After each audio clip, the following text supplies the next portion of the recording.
Hello, hello. I've been asked to take a look at how a certain channel does its editing and its idents and things, so we're going to step through it.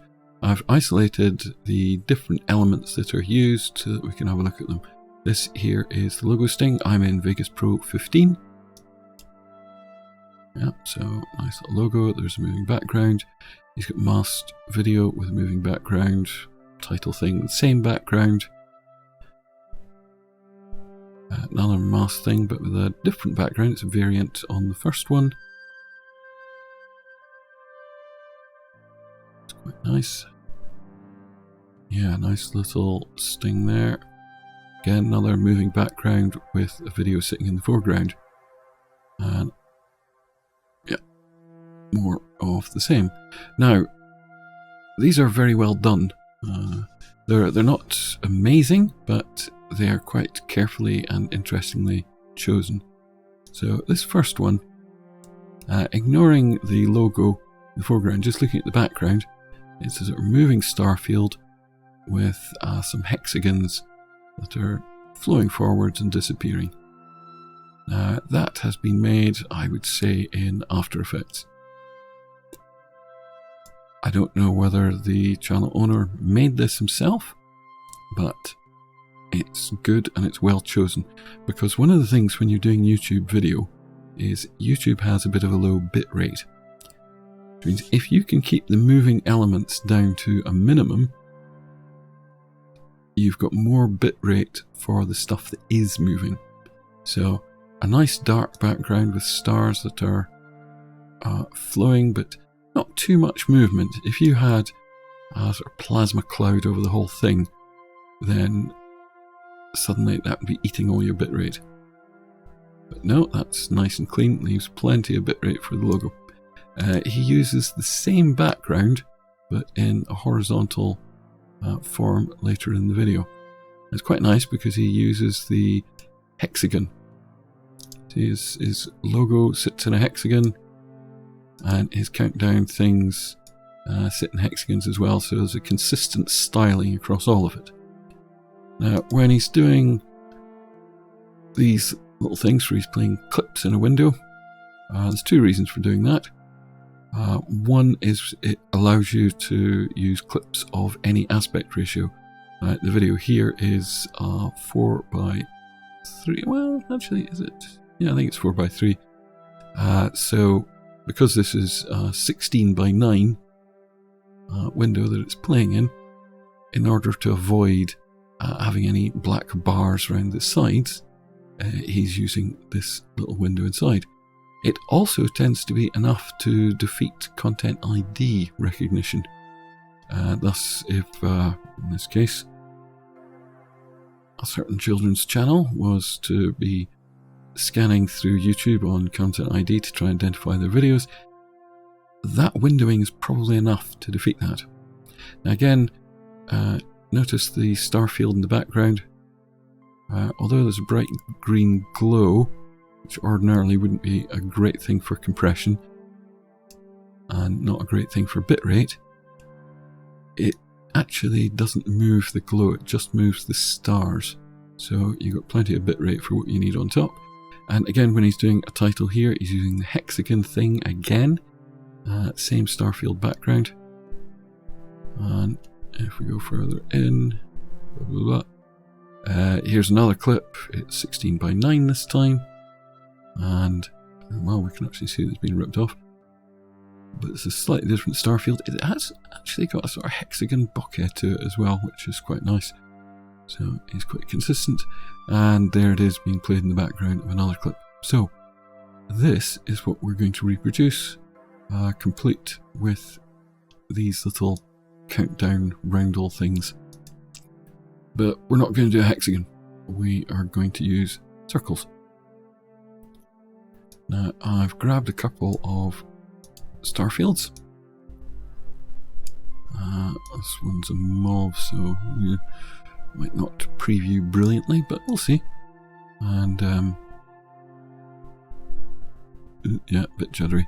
The actual video is fine. You can convert or pre-render in order to make this better, but the important thing is, as I've dragged it out beyond the point. See, it's going around, say, 3 times there. These little notches show where the clip ends and begins, and as we look through it, it loops, which is what we want.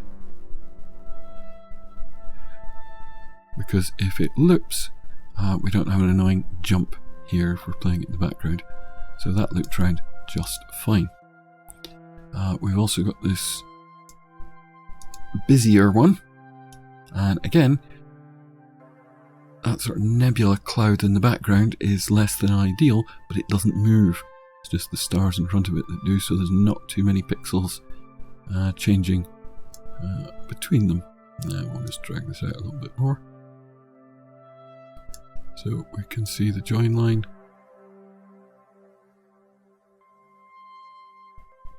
And it loops. Now, making these starfield things in After Effects is actually quite trivial. Making them in Vegas is not. So I've grabbed these from a site that has free video. I've also got this, well, they're describing it as bokeh, I'm not sure it is, but again, it's got this sort of plasma field thing, which would be less than ideal, but there's actually very little movement. We'll just check. Does it loop? It loops. So that's going to be used as a background. And our last thing, because I'm sticking with a circles theme here, is we've got this nice sort of tunnely thing. Ooh, very nice. Now, as we drag across the join line here, ooh, there's a slight flicker there. You see that? So it doesn't quite look perfectly.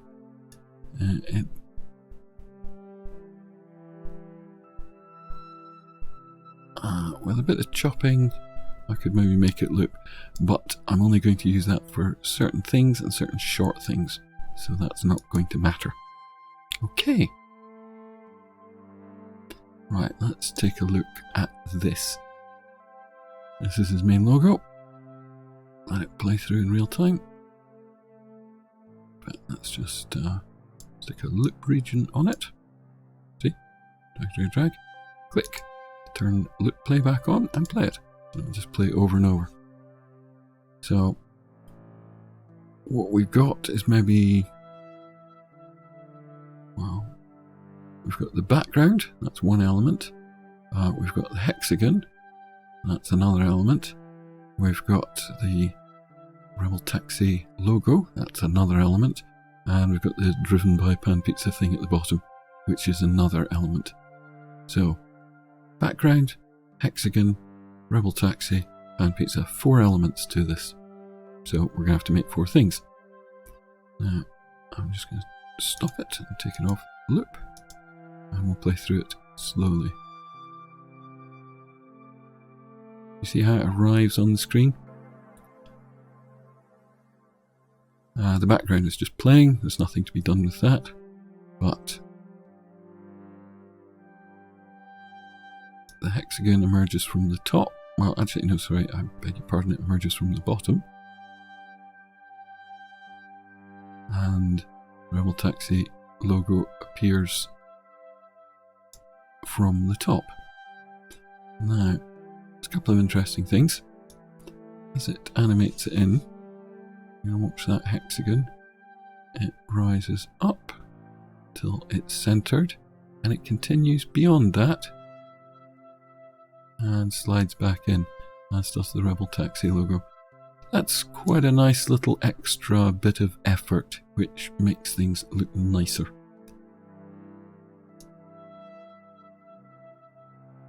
Okay, and then that just slides in the bottom. Okay. Just got these 4 graphical elements, which I'm going to sort of reproduce in Photoshop. Now, before I do, there's a couple of things to this. I'm going to check my project settings for this. File properties. Now it's set to be 720p at TSC frame rate, because if we look at the original video there, if we click on it in the project media window, the video is 1280 by 720 by 32. 32 is the color depth to it. It's 3 8-bit channels for a total of 24-bit color, plus an 8-bit channel for alpha transparency. Now it's not actually being used, and you really can't use it in this kind of form, but the capacity is there. 29.970 frames per second. Length alpha, yeah, no alpha. Field order none. Progressive scan, because it's using frames, it's not interlaced video. Now, if you don't know what interlaced video is, I pray you never have to find out. And it's in AVC format, also known as H.264. Now, that is probably the most compatible format of video that Vegas likes. We can also see the audio here, 44.1, stereo, length AAC. AAC is the format of the audio. Although both of these things are contained in an MP4 file, MP4 is not the video format. AVC is the video format and AAC is the audio format. Now if we click on some of my things, my loop stars thing there is a whopping 4K at 30 frames a second. Yikes. No alpha field, blah. And it's in an intermediate format. It's not AVC H.264. What's an intermediate format? Well, it's something that you probably don't need to know about at this stage. An intermediate is a means of saving video whilst you're working on it to take it to another application where you can't take original files. So if I render out my project to take into After Effects to do work on it there, I would preferably save it as an intermediate. These are huge files. Intermediates are big because they are barely compressed. They are visually lossless. A lot of people want to use lossless video. That's generally not a good thing. They always think, oh, lossless, because then it'll preserve the maximum quality. No, it's a bit of a beginner thing to do. You don't want to use lossless video. You actually, if you need to, will want to use intermediate. Everything else, stick to AVC where you can.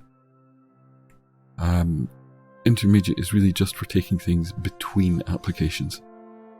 Okay, now 4K, that's bigger than we need. So this one, 1920 by 1080, 29.970 FPS.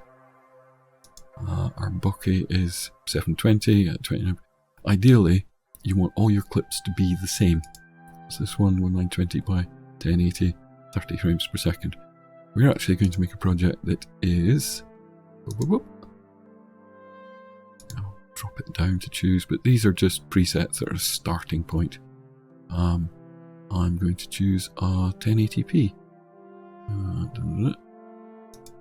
That'll do. And set my frame rate. You might notice when you drop down frame rate, I'm using 15 on purpose. I mean, I tend to use 15 the most, but when I look down the list here, 60 is not one of the options. That's alright, I can just type it in. Something else to watch out for here, this very rarely comes up, but when it does, it's a problem. Pixel aspect ratio 1 square. Because yeah, there are some occasions, like if you're using HDV or the old DV format, where your pixels aren't square. But in almost all circumstances, you're going to want your pixels square. So we just check that. Pixel format 8-bit. And by 8-bit, it's 8-bit color. Remember I mentioned earlier, when we're looking at the source clips, 24-bit color, 3 channels of 8-bit. Well, there we go. We don't need to use all that. Right, blah blah blah, full resolution rendering quality, best. That's when it actually renders. Resample mode. People endlessly want to turn this off. Resampling is when the frames don't quite match up and Vegas has to make extra ones. If you disable resampling, it won't do that. It will repeat frames generally. Unless you have a good reason to turn off smart resampling and you know what it is, don't touch smart resampling. I've got a pre-rendered files folder on a different disk. Generally, you should be working off as many different disks as possible, but we can't always have that. Okay, so that's our setting for video. Now I'm not going to touch audio, so that's not going to matter today. The ruler, that is these markings here. So my ruler time format set to time and frames. You can set it to samples or feet and frames if you're working with actual film stock. Simply film sync, absolute frames. I'm generally fine with time and frames. You may wish to set it to something else. Measuring beats, I'm not going to use this. So, there's our settings.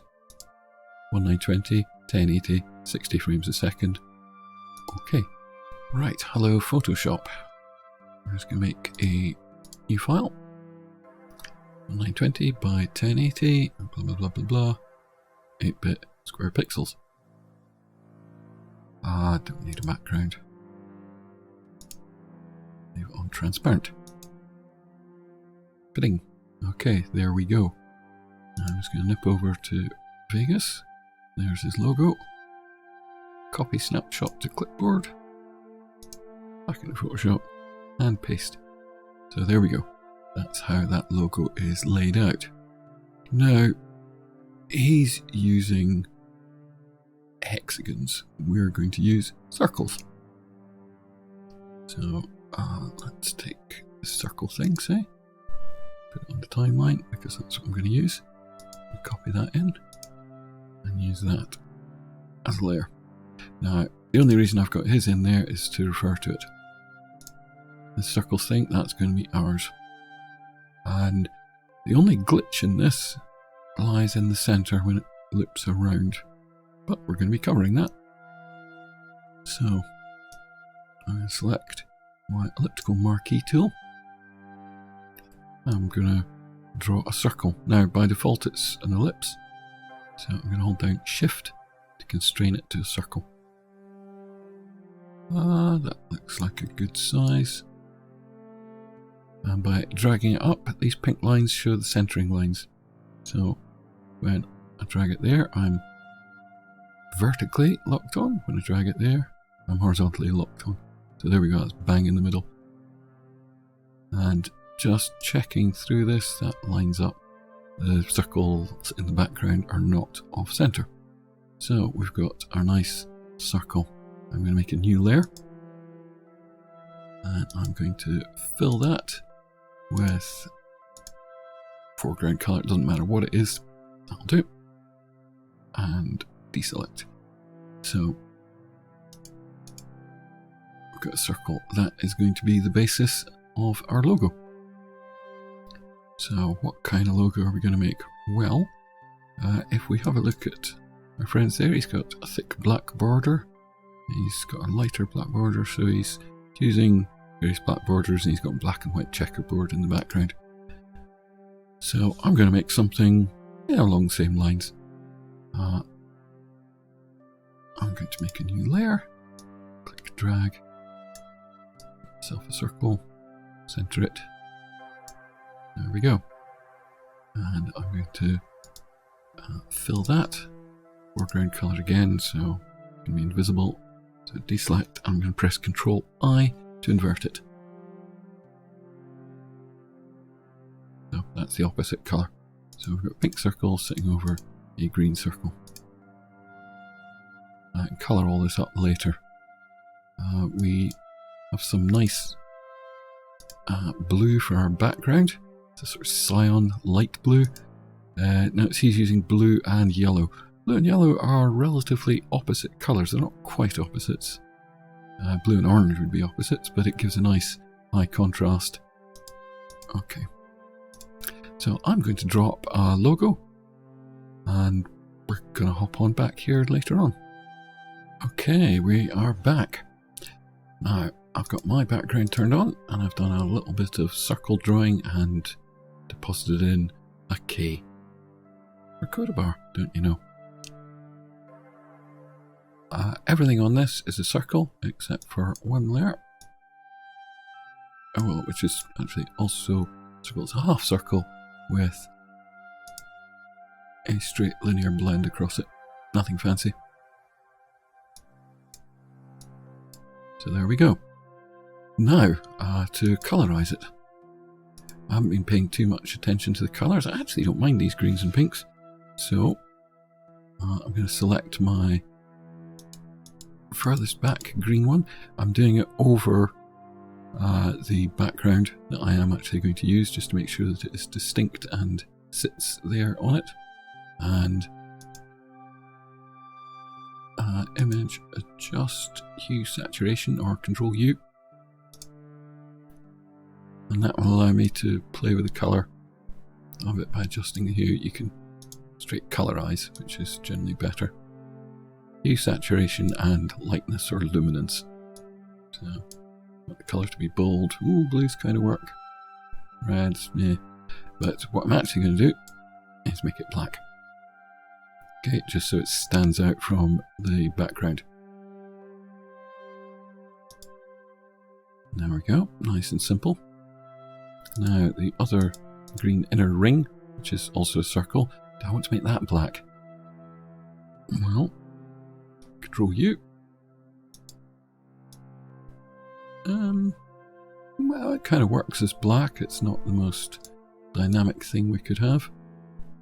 The opposite of green, or bolder green, is purple. Does that work?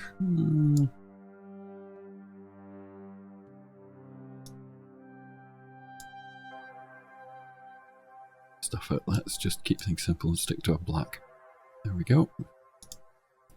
See what difference that little blend makes.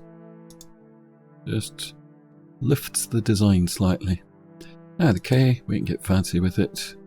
It is just a letter K in a particular font. I wasn't really paying much attention.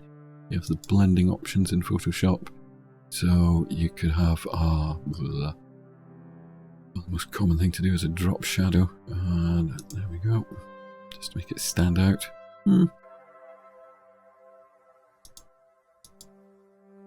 Yeah, and I actually quite like the default settings on that, so I'm fine with that. Okay, and turn everything off. That's our logo. Now, you want to save this as a PSD file so that you can go back and work on it. But I'm also going to export this. Oh, what am I doing? Export, save as, sorry. And save it as a PNG. PNG files have alpha transparency. So we're going to call this logo 1 original. So when that saves off, it's not going to save the invisible layers. It's just going to save that. Swish, done.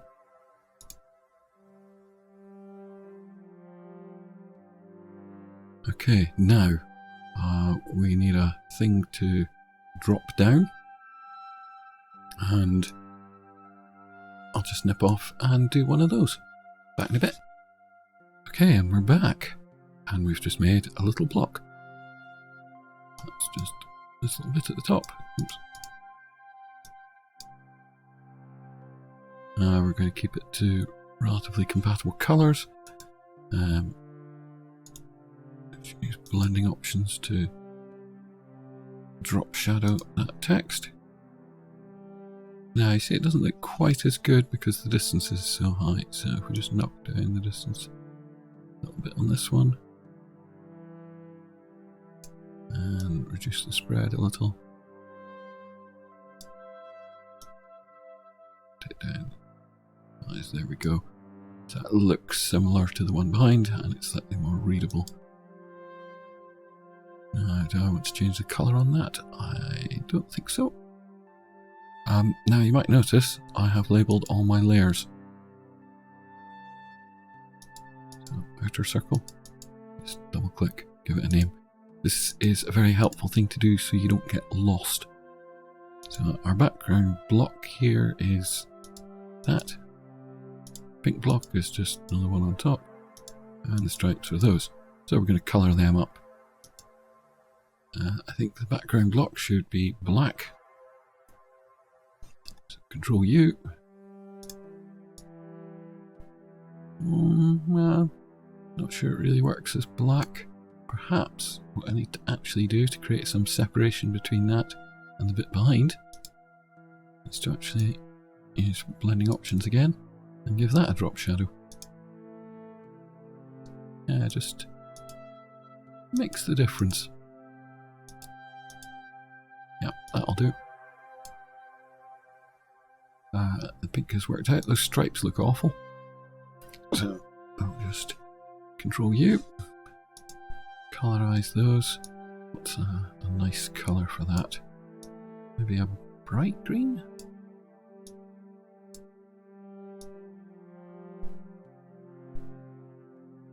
And up. Maybe make them lighter. Yeah, like that. That kind of matches with the blend. That'll do. Not trying to be too fancy here. Okay, so we've got our block as well. So I'm now going to turn off all the other layers. Blink. We've just got our block. And save that as highly imaginative logo 2.png.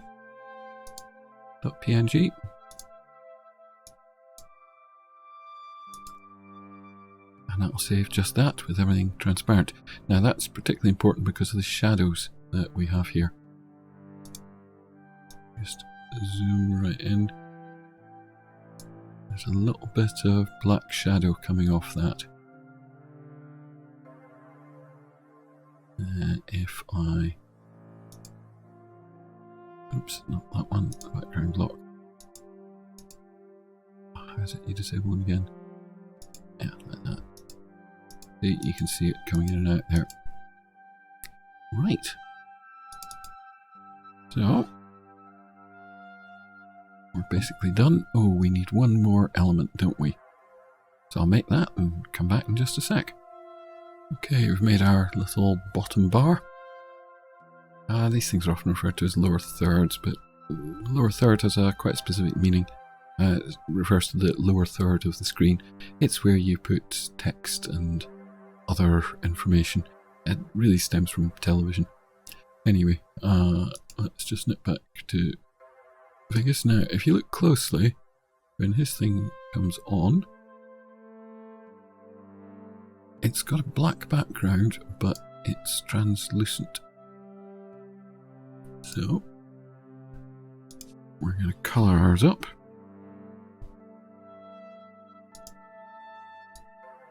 Turn it down to black.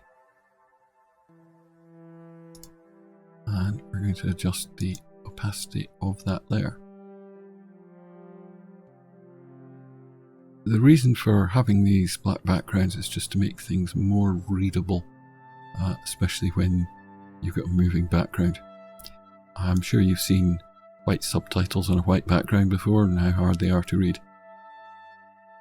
And do we need to do anything fancy with the text? Yeah, he hasn't. This font looks a bit busy now, but that's only going to appear briefly. But I think that text is a little big. So, edit, transform, scale. Just drag it down a little. And the driven by, I'm just going to nudge that down a little bit. Yeah, okay, that'll do. I don't really like that, but it'll stay there. Now, the other thing to note is the font we're using. The font I'm using is called Lobster 1.3. I'm sure it's a free font. Now, you'll notice that we've really only used two colours, pink and green. There are two colours of green. And we've got some white and black. White and black technically aren't colours, but we're mirroring all that through there. And the font that we're using is the font that we're going to use in Vegas when we have to generate text in there. It just creates a consistency of design. Okay, now, well, I don't need to name the text layers because they are. So I'm just going to call this lower third, even though it actually isn't a third of the screen by any means. The reason that we called those lower thirds back in the day was in SD television days, you had overscan, such that, this should be your whole image, say 720 by 576, but things wouldn't actually display all of it. You would regard this as your TV safe area, as we used to say, because TVs were curved. The glass was not completely flat. They had curved corners and things, so you could end up losing stuff off the edges of screens. We had this TV safe area. Anything that appeared within there would definitely be displayed on all televisions. That's why sometimes when you look at old programs and stuff, the text doesn't go to the bottom of the screen, it's in a bit. There you go. Anyway, we've got our lower third with its translucency. So I'm just going to turn everything else off and save that.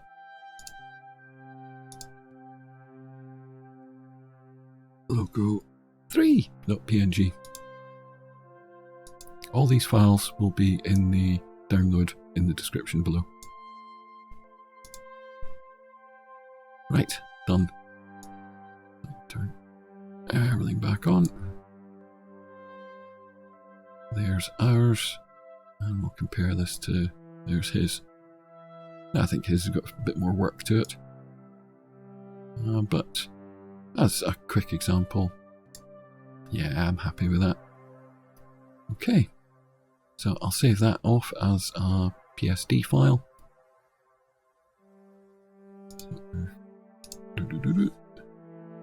Call this logo master. And that's all the layers on. Maximize compatibility.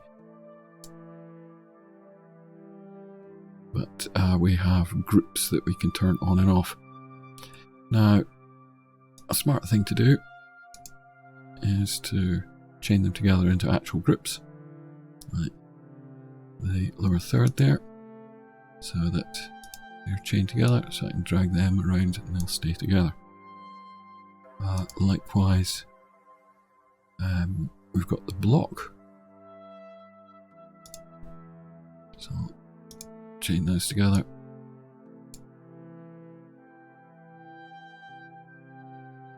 And then there's the rest. And blah, blah, blah, chain together. Okay. Oh, I should name that layer.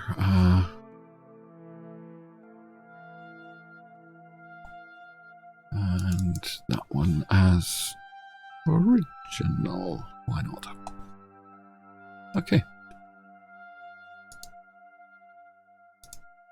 And we are done in here.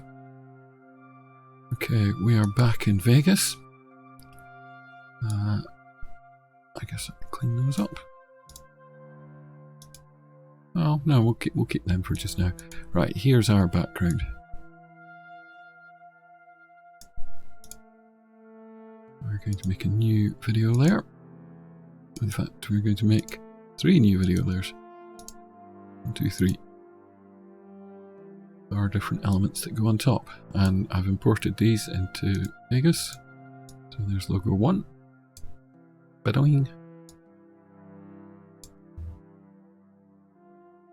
That looks quite nice on that background, doesn't it? And we've got logo 2. And then logo 3. Now, how long do we want this to last? Well, the default for those is 5 seconds. What's he doing? Generally, less is more. You don't want to be showing people too long. So, You can see some detail there. We can see some detail there. 248 in the region. So yeah, that's pretty reasonable. So we shall make ours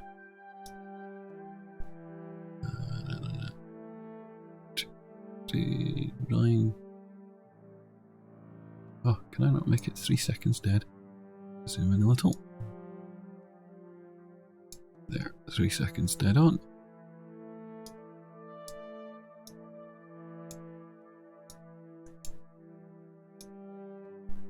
And yoink. So we need them to move onto the screen in the same way that his does. I think by putting his text block up better, it's slightly more balanced. I like that. So, okay, we've got our end positions. This is where we want them to finish up. This is where we want them to be at the end of the video. Now, let's have a look at the timing that he uses. So, nothing at all. They all start appearing straight away. And the logo is firmly in place at that mark. Was it 1:07, so not long. And just have a look as it comes in. Yes, the frame rate I've got that in has not been spot on. It reaches its center point at there, but it passes through it. 0.9 reaches a top point at 12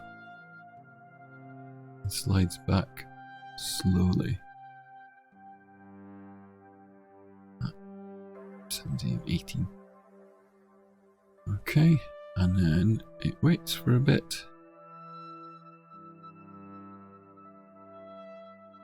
And this starts coming on about 105. And it's on in 0.15 of a second. Right, okay. We're going to do something similar. So, first thing I'm going to do is mute and mute so they're invisible. So I'm just working on this one. Pan crop. Zoom out a little. Right, that's my finished position. That is up the way. Now, if you worry about being able to drag things properly, over here, move freely, X or Y. Well, move in X only, move in Y only. Now I can only drag it up and down. Can't get it wrong. Now, what we're going to do first of all is, how long did that take to come on? About 0.17 of a second. Zoom in on our timeline and 0.18. There we go. Create a keyframe there. So we've got a keyframe at the start, and we've got a keyframe there. And from that point on, it doesn't move anyway. So now we go to our first keyframe. Oh, now here's an important thing. You see this little padlock thing, sync cursor? Yeah. Without it on, see as I drag around, the preview does not change. But with sync cursor on, it does. If you look at the timeline, you see the black cursor there. As I move the timeline, see it moves both of them. That's an important thing when you're trying to do stuff like this. So you want to make sure sync cursor is on. Right, now this comes in from off the screen.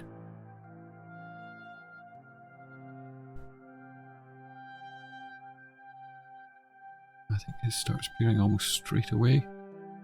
Just line it up like that. Yoink. Now the animation looks basically fine. Oh wait, hold on. Am I doing this the wrong way around? Is he coming? bottom up, wasn't he? Yeah. Oh well, no, I'm no, let's do it right. Okay. Over here. Yoink.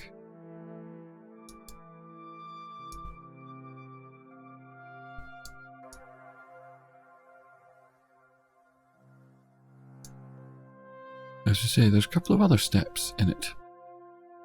Let's come in and up.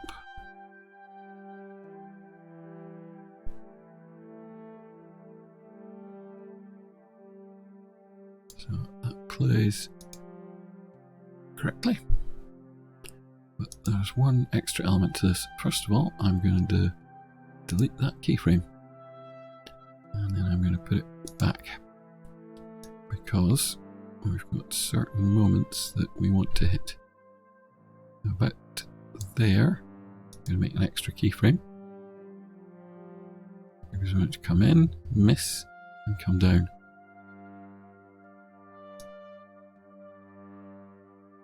Right, so put our first keyframe. It's quite important to use these to jump around between keyframes, otherwise you might not be right on it. You see, when I'm right on it, it gets a little diamond in the middle. Whereas if I just move to position, it doesn't. Now, just to be absolutely sure you're on the keyframe. So, okay, so it starts from off the screen bottom. Ding. It comes in, but it misses. Goes up a bit, and then it comes down. Down, up, down. Now, something that a lot of people don't realise when you're doing your keyframes, you can right click on them. By default, the animation is linear, which means it just moves in a straight line at a constant speed. So, if we step through it, it comes up, up, up, and when it turns round, it does so with no momentum whatsoever. Often, in order to make things look a little better, I take it off linear and put it on smooth.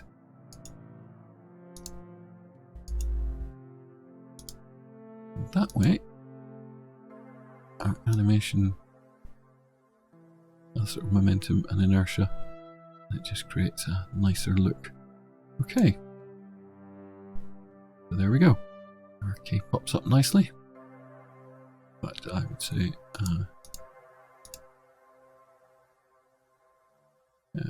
is he doing the same? Possibly. Right, that's number one. Turn mute off. So we've got this one up. And we are coming from, let's make sure I get this right, bottom of the screen. No, top of the screen. And does that do the bounce as well? Yeah, it does. Okay. Now we'll just refer back to this. Where are our keyframes? Our keyframes are at 12 and 18. You can actually copy keyframes over. You know, I can right click keyframe and copy. I can even hold down shift, select two keyframes and copy, and then paste them into something else. I'm not going to bother today, I'm just going to recreate them. Right, so in comes our logo, boing. And right, we've still got vertical lock. I've already forgotten which way it comes. Top down, right. Oops. Make sure I'm in the right place. Yeah, so it's going to come in. Yoink. Right, fine. Undo, undo. Zoom in on this. We make a keyframe at 12 and we make a keyframe at 18. Now 18 is the final position, so that's fine.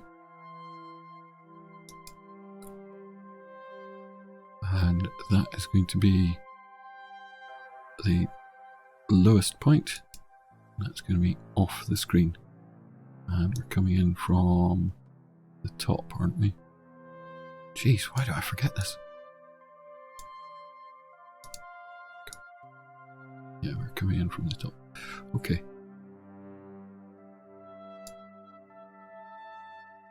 So, we look at this. We're off screen, coming from the top. Go down here, we actually want to go too far.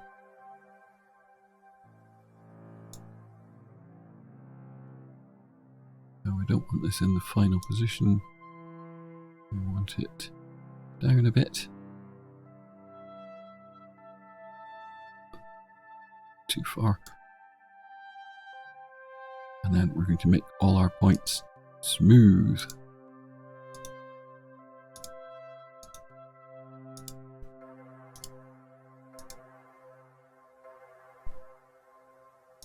There we go, as we step through it, we'll go through slowly. Where both our elements come from.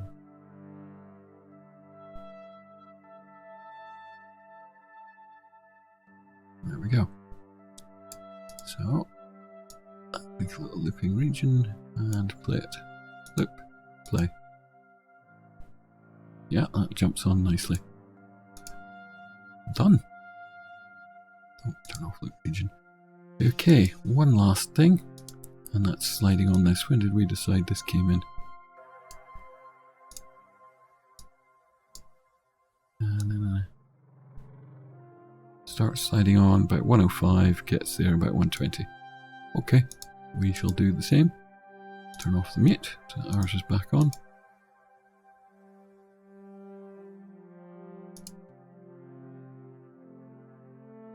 And then it's off screen until it hits. Zoom, zoom, zoom, zoom. 105. And I think that one just comes straight up. There's nothing fancy about it. And then at 120, it's in its final position. So make a keyframe there. Okay.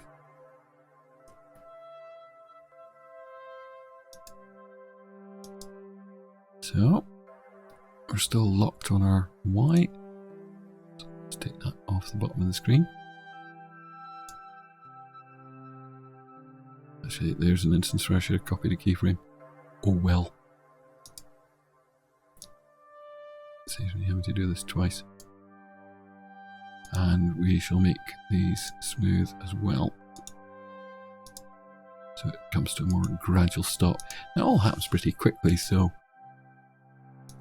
you don't notice. So doing, whoosh, pow. Let's just compare. Doing, whoosh, pow. Doing, whoosh, pow. Right, fine.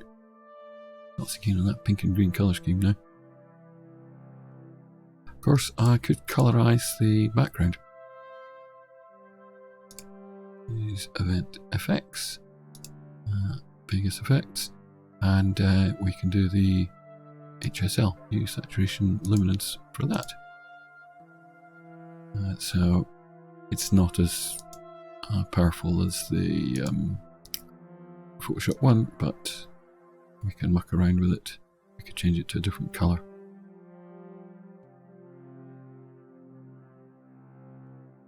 I'm actually not going to. Take that off. Right, that is our intro logo.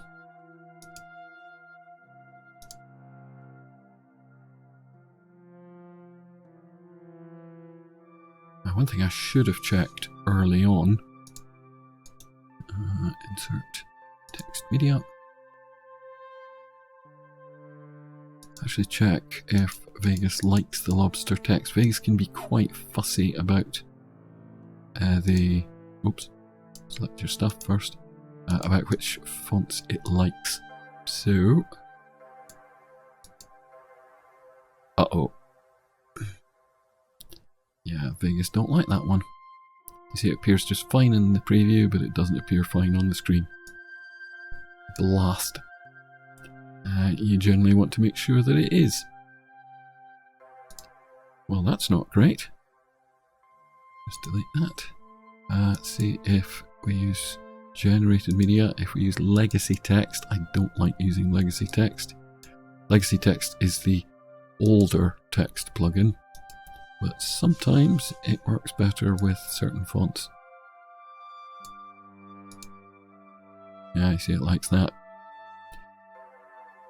I should have checked that beforehand to make sure that all the text stuff I want to add on screen in Vegas will actually work with that font. Why is Vegas fussy about fonts? Well, not all fonts are made well. What's Lobster 2? Oh, yeah, I see. 1.3 is italic. But it's helpful if you can stick to the same font for consistency. So I'm going to have to use legacy. I should have checked that before I designed the logo, eh? Right, so this works fine, looks nice. I guess I could render it out just to see how it renders. That swirly background moves quite a lot, but and you know, it looks pin sharp here in Vegas. It's not going to look quite so nice in YouTube. And anyway, let's just render as. Notice I dragged the loop region around it. I'll just show you that again. Even if it's not highlighted in blue, if it's not active, it doesn't matter. Render as. And oh, not Havka. AVC. Now I have a preset made for this. Notice render options, render loop region only, so only render that bit. Yeah, this is a pretty decent render template for 1080p 60 frames Vegas. Now, remember, we created a project that was 1920 by 1080 at 60 frames. Stick to it. Profile, I think high is the correct one for YouTube. Profiles. These are a much misunderstood thing. Within the MP4, actually no, within the H.264 definition, there are certain main profiles given. These define some of the other aspects. You might notice if you look up the YouTube recommended settings and stuff, it talks about GOPs, your long GOP and things like that. That cannot be adjusted in here. Why not? Oh, well, that's because it's part of this profile. So, pixel aspect ratio 1, remember, stick to square. Oh, and AVC only supports 2 different pixel aspect ratios, so fine. Variable bitrate, not variable frame rate, variable bit rate. You don't want your frame rate to be variable. 20 and 15, that, well, 20 million, 15 million, that is fine for YouTube. Encoder mode, NV encoder, because this one is based off it. If I use main concept, it will render more slowly. Preset default. A lot of people think if you set it to high quality or high performance, it makes a difference. Don't touch that if you don't know what it does. Oh, surely we want low latency, and surely we want high performance. Why would anyone put it on? Oh wait, high quality. Oh, no, default. And RC mode, VBR. There are reasons to use constant bitrate or constant QP, but if you don't know, you don't know. Right, fine. Okay.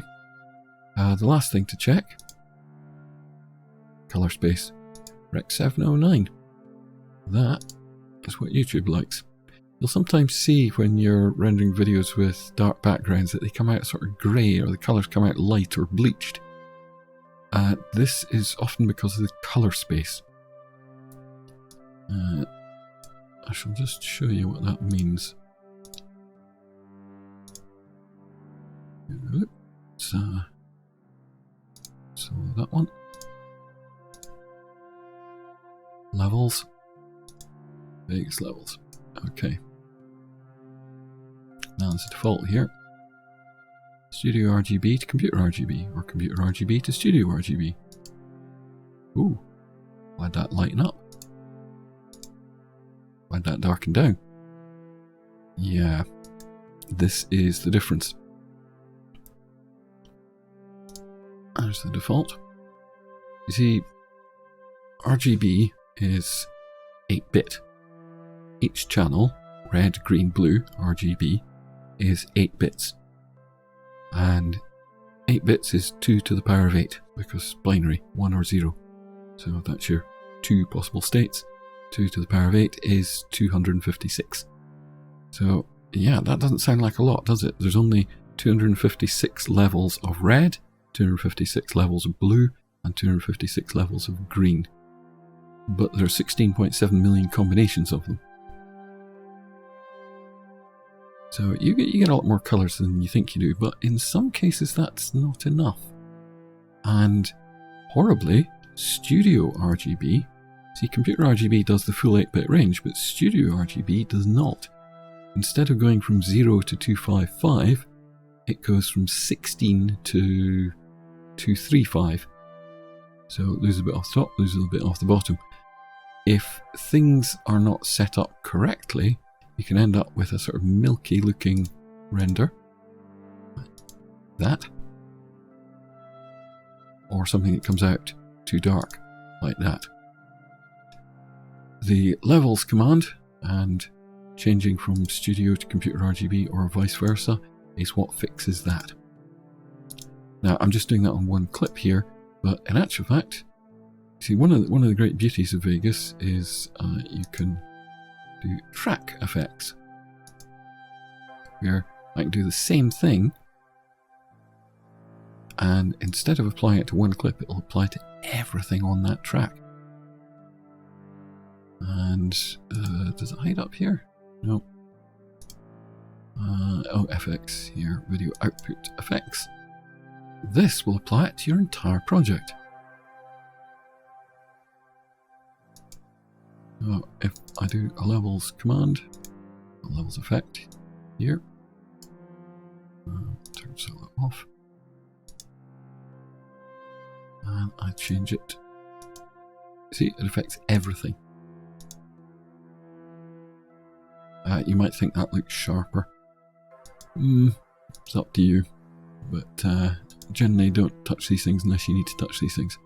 Anyway, right, we've got our lip region. Let's render as.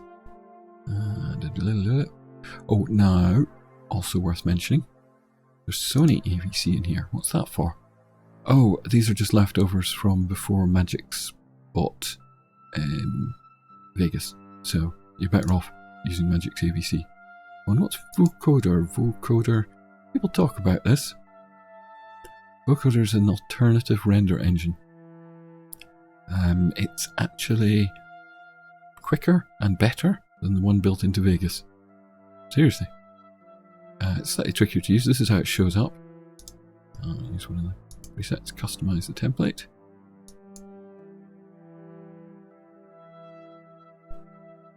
And oh my goodness me. Yeah, suddenly there's an awful lot of different formats. Suddenly there's an awful lot of things. I can set the GOP. I can set my B-frames and all the rest of it. Although this looks terrifying, and it has many options on it that you won't understand, you probably ought to have a go at this sometime, because it can be almost night and day difference. And once you've got it set up and you make a preset, you know, you can use that over and over. And you can more closely match the recommended settings for YouTube in here.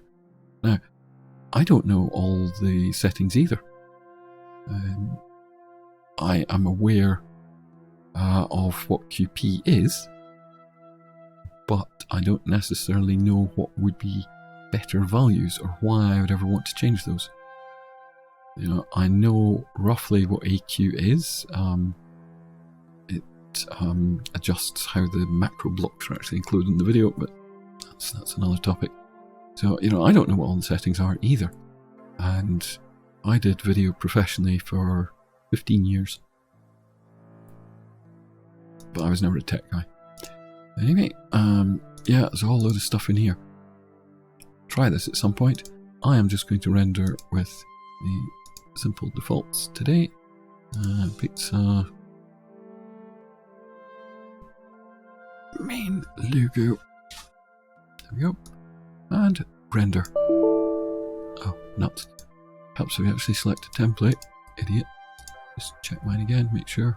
Yeah, 1920, 60, 2015, yep. Project Rec 709. Okay. Rendering the correct color space means you don't have to muck around with the levels. Render. It's going to render very quickly. Okay. And then let's open in my video player. Let's open it full screen.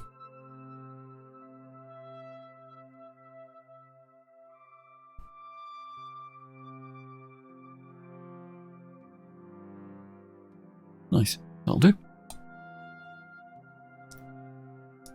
Now, we've got a few other things to do in here. What else do we need? Ah, well, these backgrounds, these masking shots. We'll cover that. That covers all of those.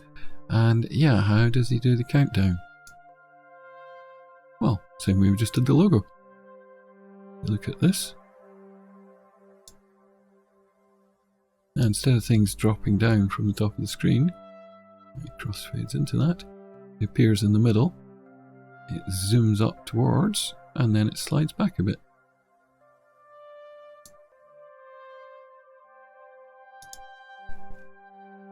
Well, if we go over here, by the way, do remember when you've switched these things on.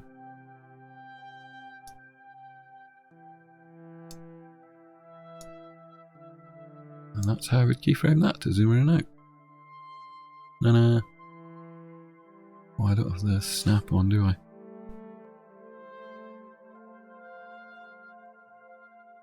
Snap. It just jumps. So, that's how we do that. Whenever you're working on pan crop, if there's not enough space, you just mouse wheel to alter that.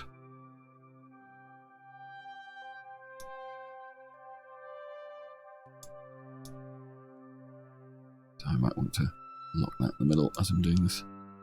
And we'll zoom in and out. Anyway, undo. Oops, how many undos was that? Perhaps one too many? Redo plugin. Okay, so that's how you do the logo. And that is also how you do those little countdown things. I am not going to go through that step by step. I'm going to let you do that yourself. You can see how it works. Actually, I think he's using linear animation. I think he's using smooth. Oh, show you while I'm here. Properties. Disable resample.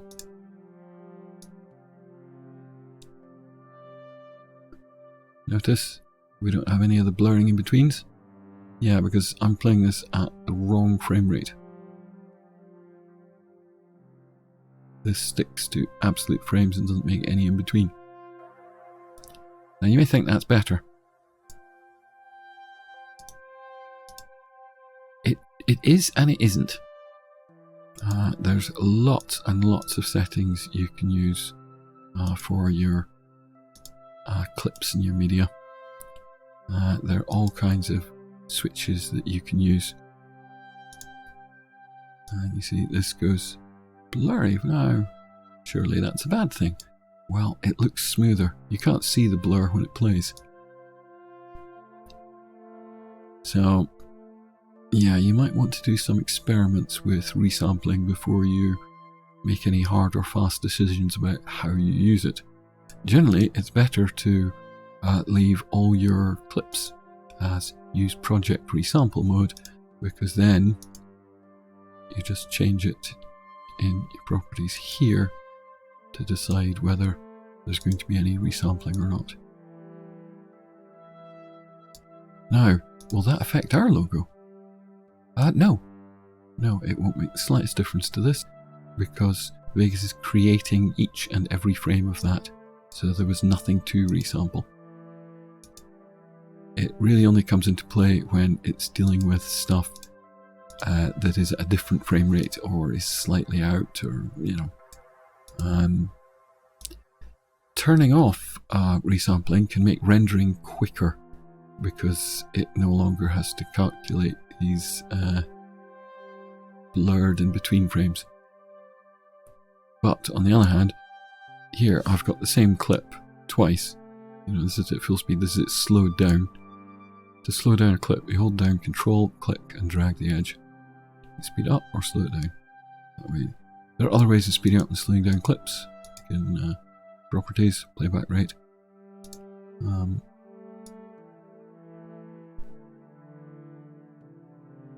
But if I disable resample on this, switches.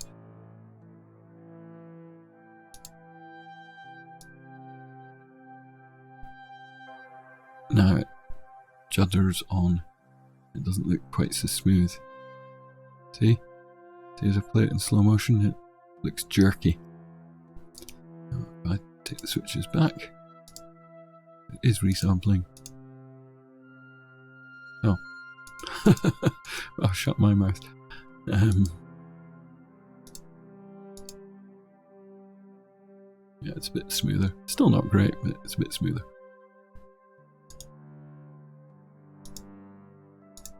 Anyway, that's what resampling is. There are times to use it, there are times not to use it. And when you've got some guy on YouTube saying, yo, yo, yo, what's up, guys?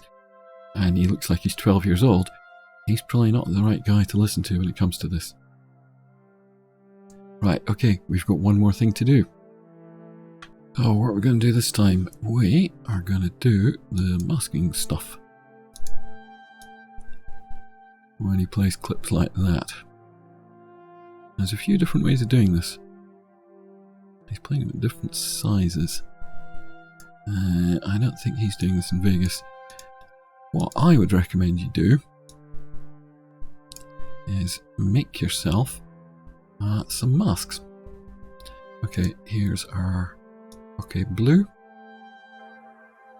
Now generally I would be recommending that you label layers. Yeah, something people don't seem to know. Track name, double click. You can give it a name. Now, in actual fact, I would now be using a new project with these. I don't want to render that logo every time. So, maybe what I would like to do is have myself a template. Okay, let's get rid of... Well, then we'll tidy up afterwards. Okay, so I've dragged my Voukoder layer down. It's on the same layer as my background layer there. Is that where I want it to be? What do I want to do with this? Is when we have a look at one of these, although we'll say the star field is the background, is it the background? Or is it on top of the video? Is it a frame? So let's just show you what we're going to do here. We've got our nice Voukoder, which loops and animates just fine. And we are going to make a hole in it. And we are going to make a hole that is 16 by 9. That's quite important. Okay, so we open this up. The pan crop tool. We go down the bottom to mask.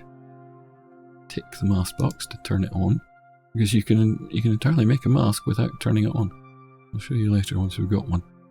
Okay, move to the start, and we are going to draw a rectangle. You can draw anchor points.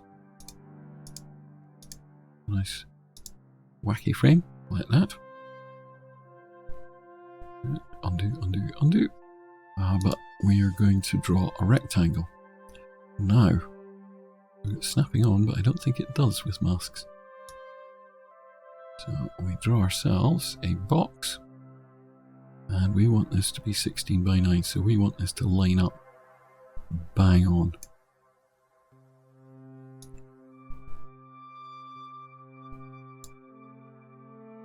And that can be a little tricky at times. Zoom right in on that corner. I think there's an easier way of doing this, but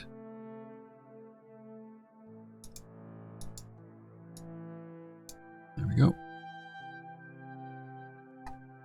That one's bang on. Drag move. That in the middle.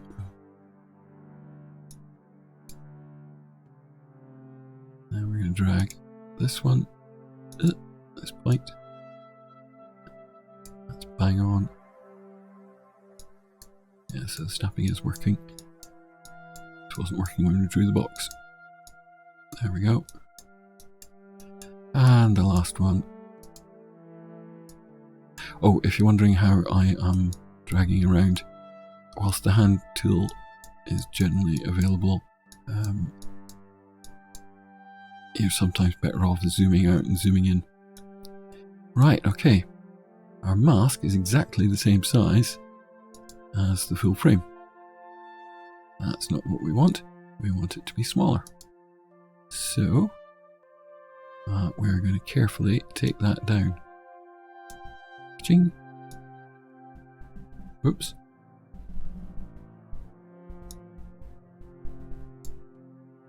Unearthed. You. Oh, that's getting all bendy. What on earth happened there? Yeah, there we go. Just pulling in by one.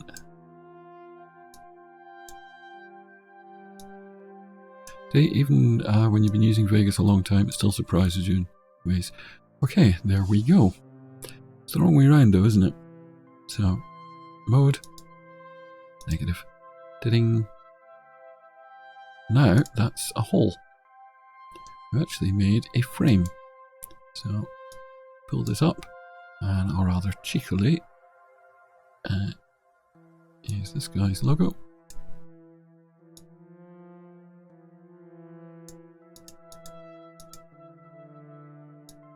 And oh look, it shows through the mask just fine. Because that's our empty space. Now that one's 16 by 9. I should make another one that's 4 by 3. Oh, and you'll notice the clip that's playing underneath it's cut off because it's now too small. I'll just resize it in here, and there it's perfect. Too big, we end up with bars. So that's it, bang on.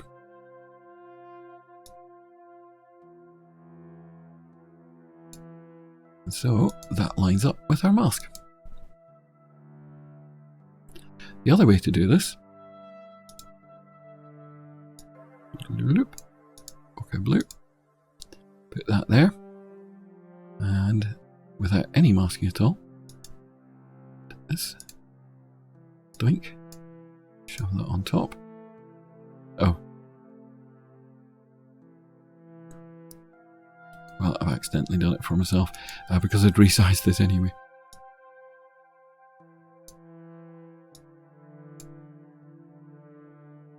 That's it, standard. So I'll use another one just so that it's more obvious.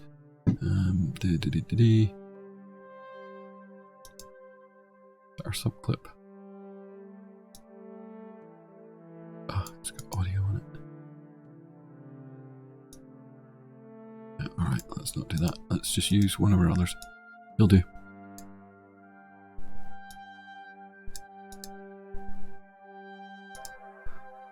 So, stick it on top, backdrop.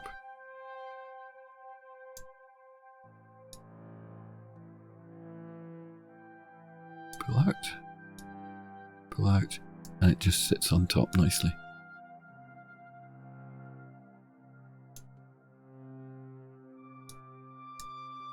And that's it. Oh, accidentally made a keyframe. See what happens when you don't pay attention? That's the correct position, so I'll just go back. That's the wrong keyframe. I'll just delete that one. I can drag this back to the start, it doesn't really matter. But there's our video playing with our little background. The thing to do at this point is to make yourself a template file. Now, what do I mean by a template file? I mean a dummy project that you can then use for future editing. Obviously, there's certain things I'm not going to cover here. Now, you notice his has got rounded corners. How would you do that? That's where you definitely have to use the masking approach. And then you're going to have to manually edit your points. And you are going to have to do it in the more complicated Bezier curve type manner. Things like that. That's going to be tricky. So I think he's made his masking frames in After Effects. You could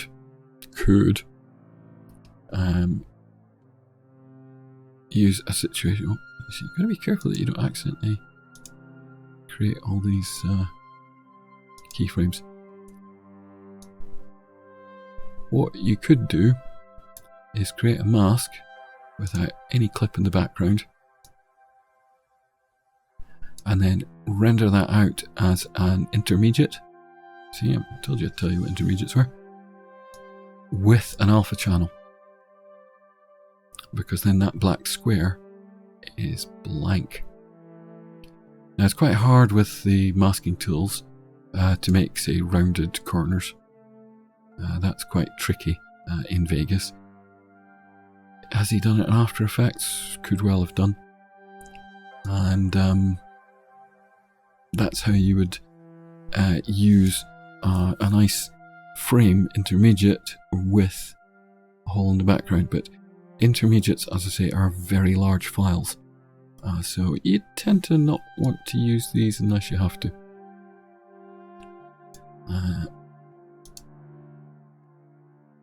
Now, obviously, when you're creating a bunch of backgrounds, like we have a couple of others, don't we? We've got looping stars. We can make that into a simple mask frame as well. Dump him in there. Dunk. Do a quick mask. Oh, I did say I'd show you what happens if you don't enable your masks. Right. Draw a box, please. Approximately there.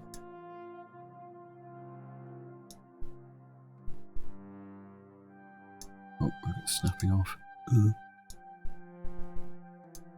Oh. Can't be funny. I'm never 100% on this interface.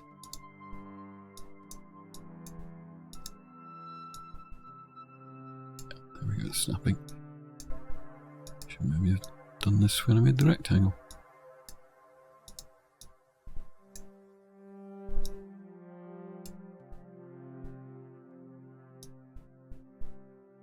Yeah, that's how I get my Bezier curves. Drag the line.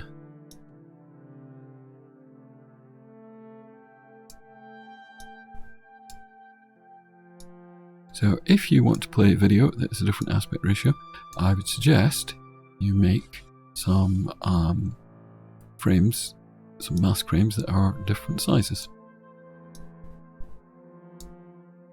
And measure them out. You get all the numbers on the side here, so you can control it. So that's a bit too square.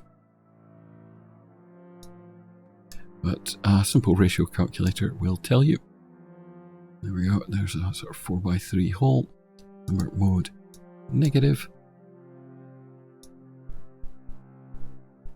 Actually, oh my goodness me. Have we accidentally found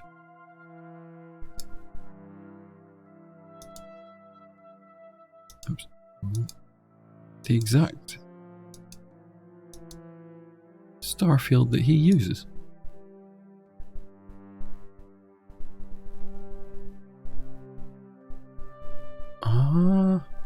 I think we might have done actually.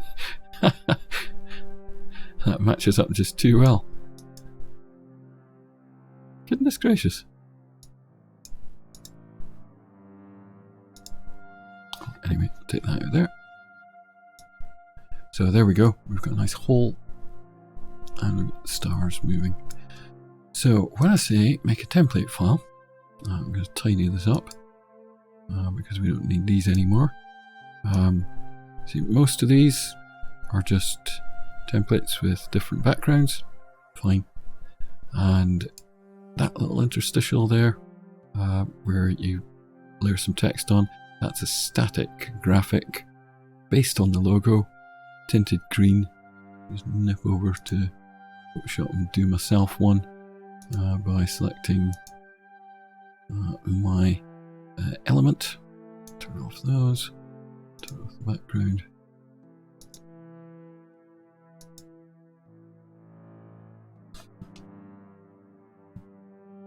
And perhaps collapse those down into one layer. There we go. And tint. There's me green.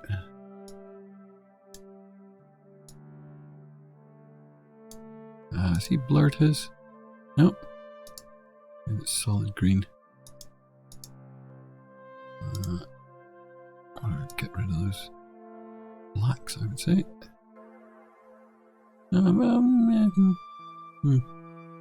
Hard to say sometimes. Change its size.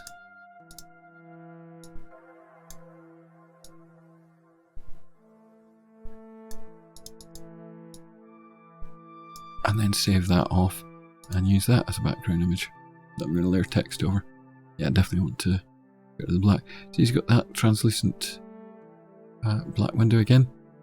I suspect he has these saved off, ready for use anytime in a template. So I'm just going to tidy up, get rid of all those.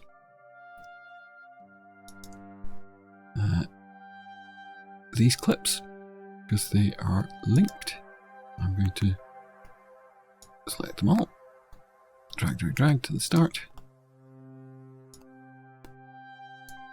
Ah yes, here's the thing to do, grouping. Click on that, yellow border, control click, yellow border, G, group. I click off them and they move as a unit.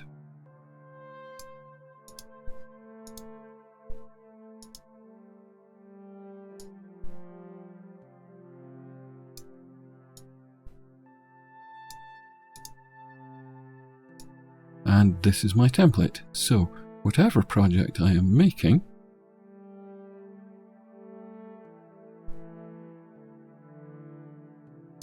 I've got a little window. U to ungroup. You can group things here as well.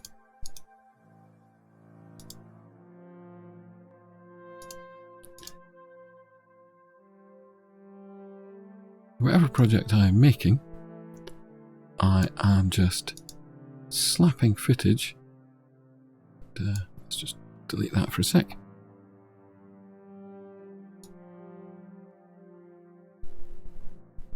Slap it into the background of these. Just chuck it in there. And then, let's say we don't need that layer, do we? Track. And then I'll create an audio track, turn the microphone on, and blah blah blah blah blah as I talk over the top of it. And that's this whole video. That's how you do those. I have to say, Mr.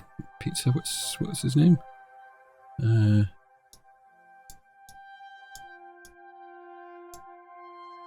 is his name? I've already forgotten. He does this very nicely. You know, and this is good setup. When you've got a template like this set, I will save this off. You're just loading files in, boom, boom, boom, because you want to spend the least amount of time editing. You want to spend maximum amount of time actually creating your content.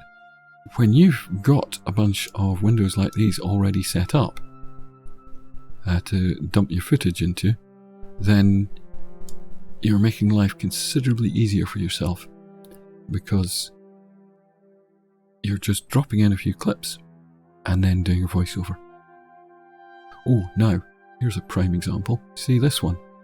Remember I mentioned earlier about using levels, because the blacks in the background there aren't right. And yet when we open them up in pan crop, they kind of look right, don't they? So, FX, levels. Yeah, was this the clip that was in intermediate format? I think it was. So it is set for studio RGB. When I set it to computer RGB, the blacks are pure black. You can't actually see the edges of the frame now. Yeah, you can. So yeah. Now, I'm going to show you one last trick. I'm actually going to remove that plugin, because we've seen you can apply effects to clips. We've seen you can apply them to tracks. You can apply them to entire project. Well, here's the last place you can apply effects: media effects. It will apply it to that clip. Because if I applied it to the event there, if I use that clip again, it's going to have the same problem. So, by applying it as a media effects, I drag this onto the timeline. It's already fixed. So one of the most powerful things in Vegas is the sheer number of places that you can apply effects. Other editors do not allow you to do this. I think this comes because Vegas was primarily, it was actually an audio editing package originally. If you've ever used Acid, you'll recognize that it's almost the same as Vegas. And yeah, that's why. It was made by the same people. So, there you go. That is how you do this. There's a couple of things that I haven't done for you. I haven't actually walked you through rounding off the corners of the mask. You can probably work out how to do that by playing with these. You're going to need to go off and read the manual or the help files. What else didn't we cover? Oh yes, I didn't actually do the zooming in and out style of logo. You know, for the countdown aspect that he does in between things. So you can figure out how to do that yourself. And I think we're about done. When I save this off, I'm actually going to save this as a separate project.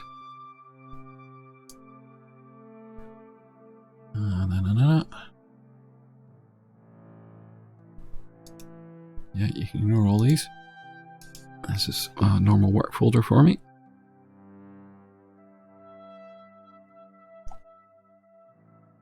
So I'm going to save this as pizza template. So the awkward typing, and copy media with project. It's in its own folder. Save. Copy the source media, or create trimmed copies of the source media. Copy the source media. So it's taking a little bit of time to do this. Ding. Done. Now, that means that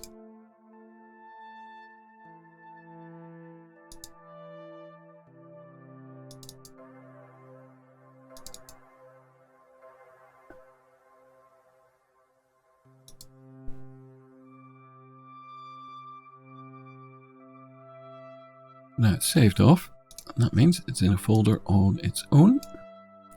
So there's all the files, including the project file. And when you... Oh, hold on. I should have deleted the audio. Oh, well, no, I'll leave it that there. When you receive this as a zip file by downloading from below, 5 zippity zip, it's fine. Then you just unzip it to a folder and load the project file. Vegas will probably complain that you're using a different version of Vegas and it needs to be updated. That's fine. Vegas will also probably complain that it can't find all the files. It might not, I can't remember. You just point it to the folder for the first one and it'll tell it to look in the same place for all the others. That's it. So you can take this template and you can fiddle around with it to your heart's content. Oh, I should also include... Yeah, I should also include the Vegas... not the Vegas, the Photoshop file as well. So, where's my zip? There it is. Add it to the zip. Done. Yeah, you can drag files into zip files. So, one of the bigger project files that I've made, because of all the footage, it's all these stars and things. Where did I get those? Well, I got them off a website. There's a link below showing you the pages that I got them from. It's a website with free videos, and I think we've just found where Mr. Pizza got his. Interesting. Obviously, you need to be quite careful when you're selecting background videos. Like I mentioned earlier, you want ones that don't have a lot of movement in them. This blue bokeh thing is ideal because there's very little movement in the pixels. You don't want all your bitrate being taken up by this frame. You want it left available for whatever you put in the middle. Right, we're done. Till next time. Ta-ra.